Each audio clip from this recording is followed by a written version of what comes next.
2022, c'est l'année où j'ai eu envie de parler de métissage. J'ai eu la chance de rencontrer, de photographier une trentaine de personnes en Nouvelle-Calédonie. Leur double culture témoigne que notre société n'est pas simplement binaire et qu'il peut être difficile pour certains de choisir. Il y a eu l'exposition Métissage en février 2024 et puis en mai.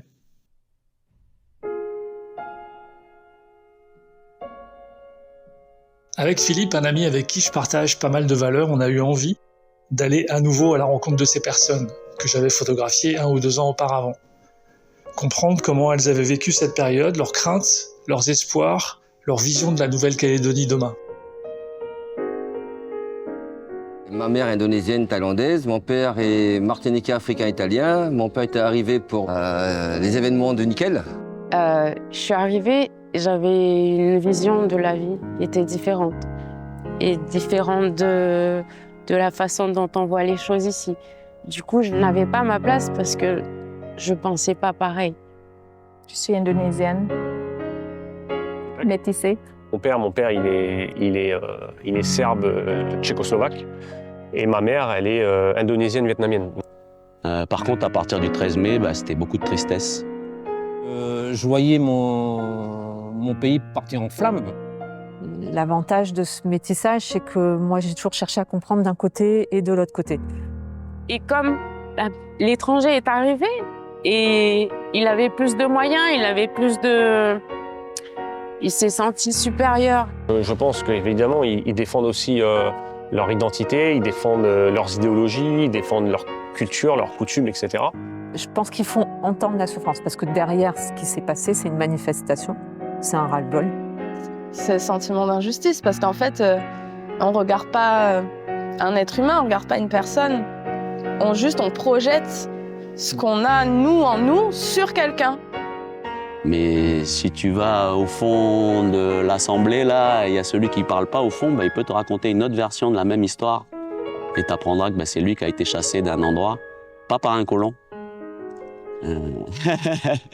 Là, ils n'ont même pas scié la branche, ils ont cramé l'arbre. Et au début, on était choqués. Et en fait, au fur et à mesure des jours, des semaines qui passent et des mois, et en fait, on s'habitue à tout ce climat. Et ce qui m'a mis en colère, c'est qu'ils m'ont insufflé la haine dans mon cœur. Un truc que j'avais pas. Et ce qui est triste, c'est qu'on s'habitue.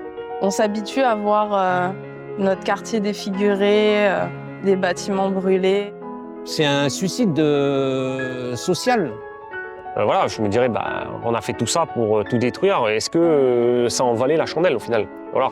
C'est pour ça que je vous dis aujourd'hui, je préfère partir pour avancer le temps perdu qu'il y a ici, faire ce que j'ai à faire ailleurs et revenir. D'abord, la première étape, ça va être de régler les choses entre nous, Kanaks, et de se dire des vérités, quoi.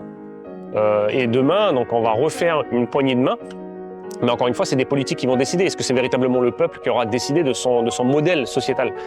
Vraiment, je ne pense pas que les politiciens soient capables de porter la parole du peuple. On ne peut pas créer une paix collective si les gens qui sont dans le groupe, ils ne sont pas en paix eux-mêmes. Mais en fait, juste se regarder en tant qu'être humain, quoi. Parce qu'il n'y a qu'une seule humanité. Il faut quand même aussi des gens qui ont envie d'avancer ensemble. Donc si j'avais une baguette magique, c'est marrant parce que j'y ai souvent pensé, sans jamais trouver, et là, vous m'inspirez. Et oui, et ce serait d'effacer le passé.